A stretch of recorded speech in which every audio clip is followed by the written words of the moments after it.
हमसे जुड़े रहने के लिए हमारे channel Arun Kumar Shukla science tech को सब्सक्राइब करें। न्यू अपडेट्स पाने के लिए बेल को दबाएं और ग्रुप चैट और क्वेश्चन पूछने के लिए दिए गए नंबर पर मैसेज करें।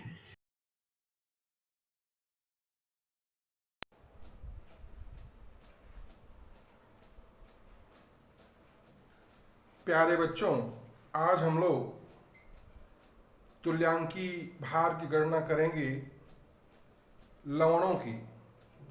यानी किसी भी लवण का तुल्यांकी भार कैसे ज्ञात किया जाता है। तो इक्विवेलेंट वेट ऑफ सॉल्ट्स यानी लवणों के तुल्यांकी भार की गणना कैसे करते हैं। अब बच्चों, जैसे कि आप लोगों को पता है कि लवण कैसे बनता है। जब अम्ल और क्षार की क्रिया होती है उदासीनीकरण की, तो लवण बनता है। तो लवण कैसे बनता है? अम्ल और क्षार के उदासीनीकरण की क्रिया के फलस्वरूप। और जो लवण होता है उसमें धनायन होता है और ऋणायन, यानी कम से कम एक धनायन या कम से कम एक ऋणायन अवश्य होता है। अब धनायनों पर कौन सा आवेश होगा? धन आवेश। और ऋणायनों पर कौन सा आवेश होगा? ऋणावेश। तो किसी लवण में कुल कितने धनावेशों की संख्या है, यानी जो धनायन होंगे उस पर धनावेशों की संख्या, या जो ऋणायन है उस पर कुल ऋणात्मक आवेशों की संख्या। तो अगर ये मालूम हो जाए तो हम लोग लवण का तुल्यांकी भार आसानी से निकाल सकते हैं इस सूत्र के द्वारा। तो लवण का तुल्यांकी भार बराबर लवण का आणविक द्रव्यमान बटे धनायनों पर कुल धनावेशों की संख्या, या ऋणायनों पर कुल ऋण आवेशों की संख्या। अब देखो, अगर हमको लवण का तुल्यांकी भार निकालना है तो लवण का आणविक द्रव्यमान मालूम होना चाहिए। और क्या मालूम होना चाहिए? धनायनों पर कुल धनावेशों की संख्या या ऋणायनों पर कुल ऋणावेशों की संख्या।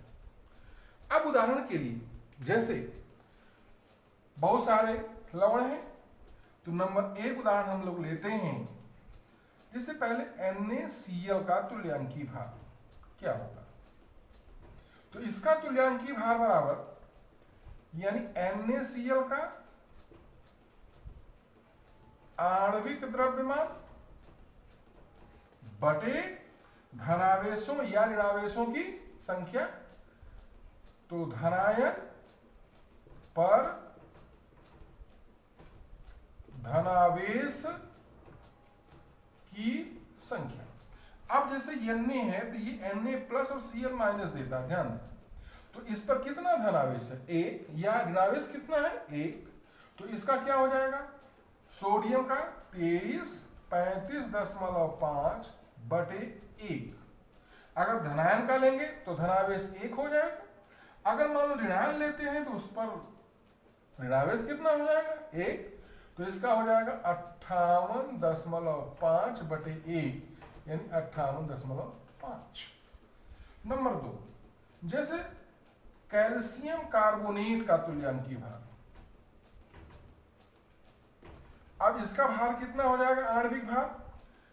अब सीधे आते हैं, कैल्शियम का 40 धन कार्बन का 12 ऑक्सीजन का 16 48, अब देखो यहाँ कैल्शियम प्लस प्लस और कार्बोनेट ये आयन होते हैं। तो अब इसमें कितना धनावेश 2 या कितना ऋणावेश 2 है। तो अब इसके बटे कितना लेने 2।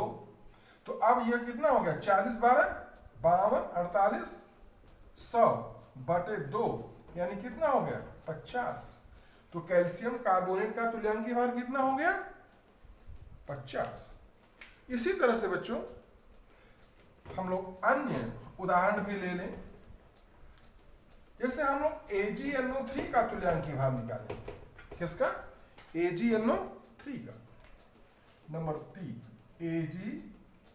AgNO3 का तुल्यांकीय भार।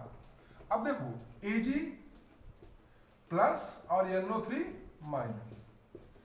आयनिक फॉर्म में धनायन Ag प्लस होगा और नाइट्रेट ऋणायन होगा। अब AgNO3 का अणुभार कितना होगा। सिल्वर का होता है परमाणु भार 108, नाइट्रोजन का 14 और ऑक्सीजन 3 है तो 16 48 बटे 1।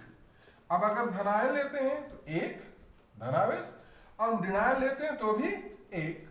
अब ये कितना हो गया 170 बटा 1 यानी 170। अब नंबर 4 जैसे ये है सोडियम कार्बोनेट का तुल्यांकीय भार कैसे निकालेंगे। तो सोडियम कार्बोनेट यानी कि इसमें कितना 2Na प्लस है और कार्बोनेट। अब इसमें धनावेशों की संख्या कितनी हुई 2 और ऋणावेशों की संख्या भी कितनी हुई 2। अब इसका अनुभार निकालिए तो 2 गुणित 23 धन कार्बन का 12 धन 3 गुणित 16 बटा कितना 2। तो अब 23 गुना 46 धन 12 धन 16 48 बटे 2 यानी ये कितना हो गया 106 बटा 2 यानी 53। तो अब इस सोडियम कार्बोनेट का तुल्यांकीय भार कितना आ गया 53। तो इस तरह से हम लोग किसी भी लवण का तुल्यांकीय भार निकाल सकते हैं। लेकिन अब हम लोग थोड़ा एक और देखें कि अम्लीय लवण भी होते हैं। तो अम्लीय लवणों का तुल्यांकीय भार कैसे निकालते हैं। अम्लीय लवण का तुल्यांकीय भार कैसे निकालते हैं।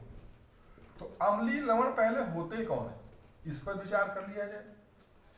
ऐसे लवण जिनमें विस्थापनीय हाइड्रोजन उपस्थित होते हैं उन्हें क्या कहेंगे अम्लीय लवण कहेंगे। जैसे NaHCO3 NaHSO4 Na2HPO4।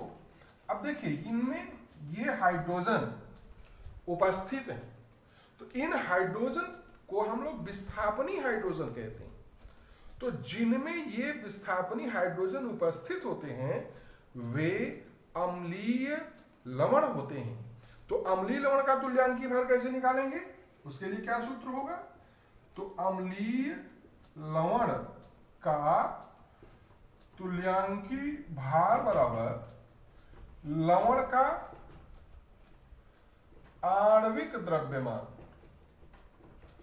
बटे विस्थापनीय हाइड्रोजन परमाणुओं की संख्या। अब देखिए इस सूत्र से लवण का क्या लेंगे आणविक द्रव्यमान और उसमें विस्थापनी हाइड्रोजन परमाणु की क्या संख्या है। तो उस आधार पर हम लोग इनका तुल्यांकीय भार निकाल सकते हैं। जैसे उदाहरण के लिए हम लोग ले लें NaHCO3 का तुल्यांकीय भार। तो इसका आणविक द्रव्यमान क्या होगा सोडियम का 23 हाइड्रोजन का 1 कार्बन का 12 ऑक्सीजन का 16 48 बटे।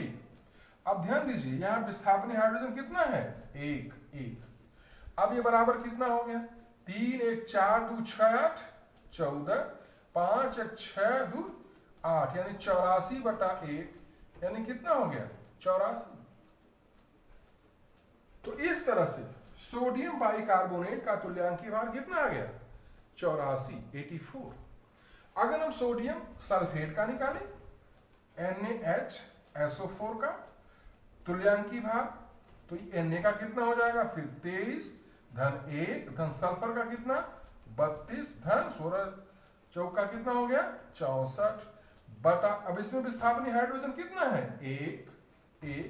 अब ये बराबर कितना हो गया 23 1 24 24 32 56 6 4 10 यानी कि 6 5 11 1 12 4 2 6 3 4 2 6 1 8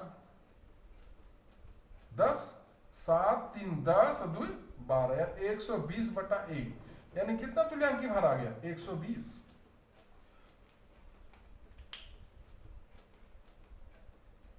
तो इस तरह से हम लोग आसानी से किसी भी अम्लीय लवण के तुल्यांकीय भार की भी गणना कर सकते हैं। तो आज बच्चों आपने क्या देखा कि लवणों के तुल्यांकीय भार कैसे निकालते हैं। अभी हमने उदासीन लवणों के बारे में भी पढ़ा और इस अम्लीय लवणों के बारे में भी पढ़ा। तो अम्लीय लवण होते कौन है और अम्लीय लवण का तुल्यांकीय भार निकालने का क्या सूत्र होता है। तो उस सूत्र की सहायता से हम विभिन्न जो अम्लीय लवण है उनके तुल्यांकीय भार की गणना आसानी से कर सकते हैं। ठीक है, धन्यवाद।